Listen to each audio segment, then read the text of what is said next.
daddy life. Oh, that sounds so cringe.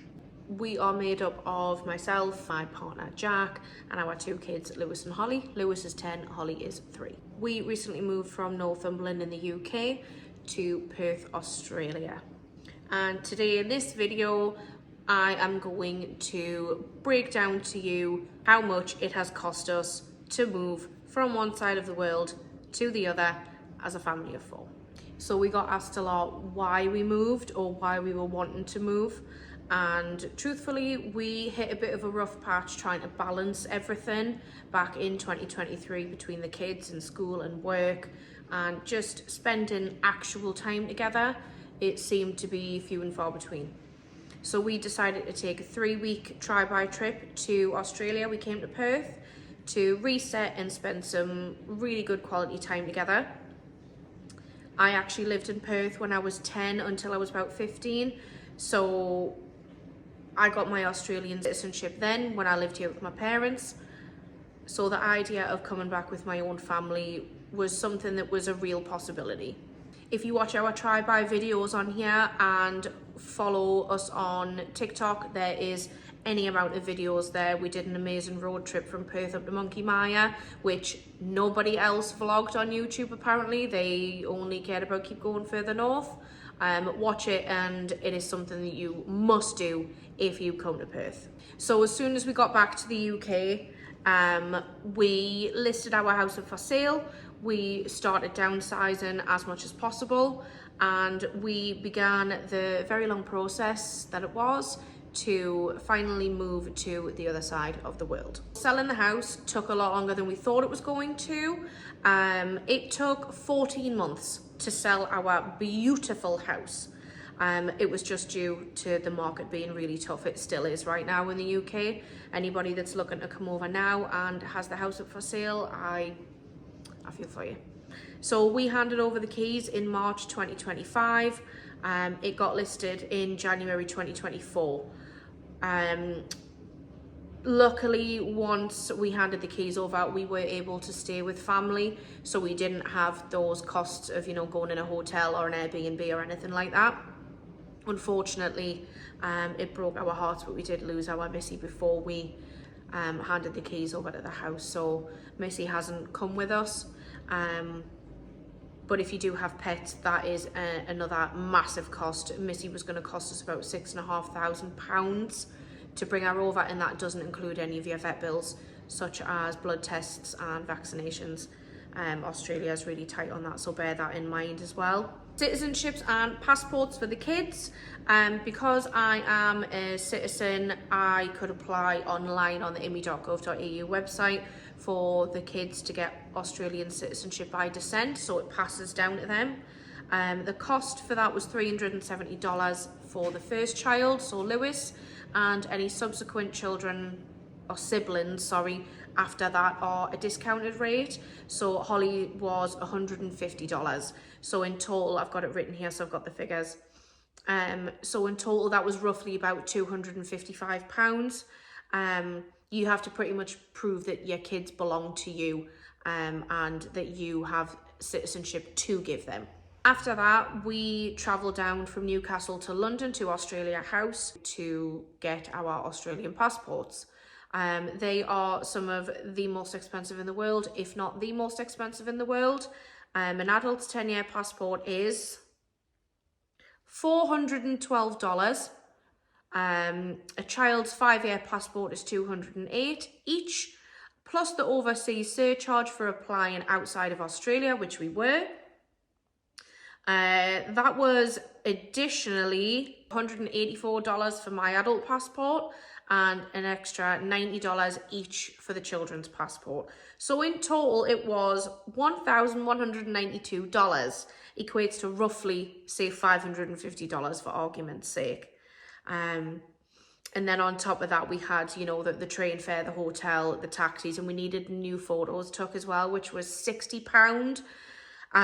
Because you can't use normal photo booth ones. They have to be like photographer style photos where they're very clear. So shipping your belongings. This is a big one. We did not bring any furniture. We haven't got any furniture here. We've got anything here from the UK. apart from things we packed in cases. So we used a large 7Cs move cube.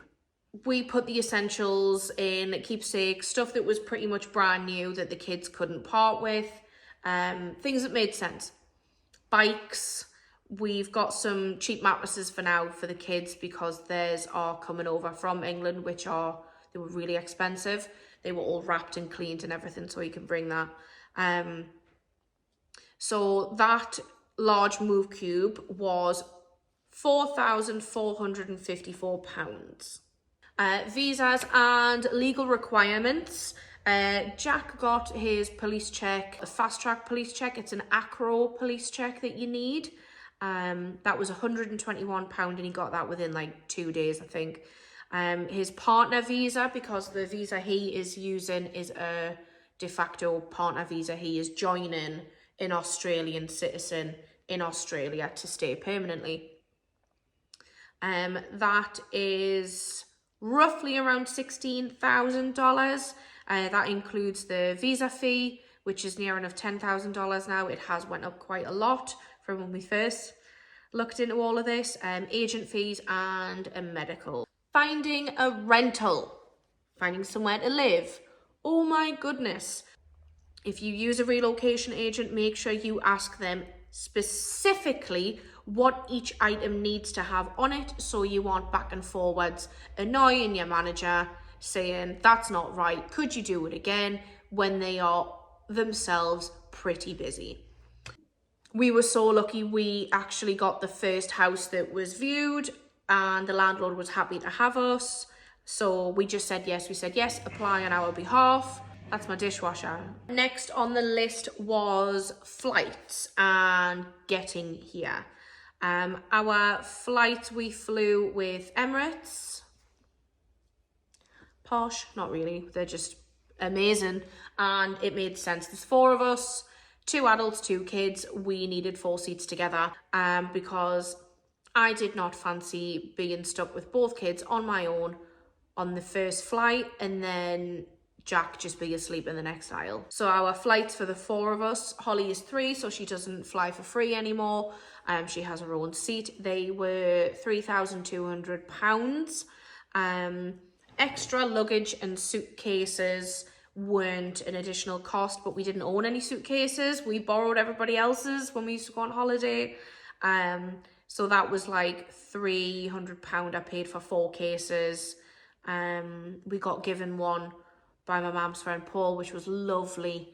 That was really, really nice. So we brought 5 cases, and Jack also bought a cover bag thing for his golf club so they didn't get damaged during the flight.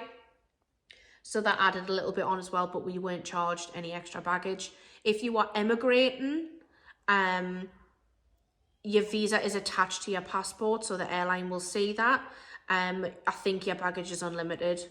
I don't know if it's fully unlimited, like infinite, or if it's unlimited to a certain extent.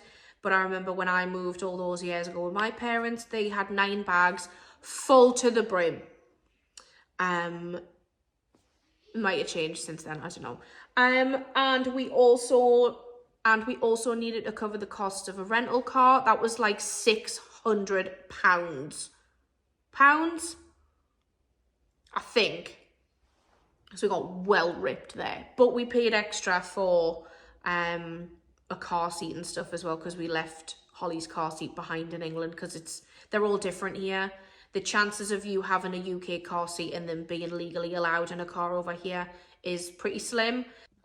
Now, buying a car in WA, Western Australia, is different to buying a car in England. So some things are a little different. So Western Australia has something called car rego, and this has confused me from the first time I heard it. Nobody really explained it in a way that made any sense, so I'm going to try. So the cost depends on the weight of the car. You can check this online if you have your eye on a car that you'd look at buying. Alternatively, if you love maths, you can work it out yourself by finding out the weight of the car and multiplying $27.56 for every 100 kilos of weight the car has. Jack's back. In addition to that, you have to add on the Department of Transport's prescribed flat fee, which can be more or less dependent on if you pay 3, 6 or 12 months at once. If you pay 12 months up front, then there's a 50% discount, but it's generally not much more than $6. Then your insurance on top will be the same. It'll vary. Hi!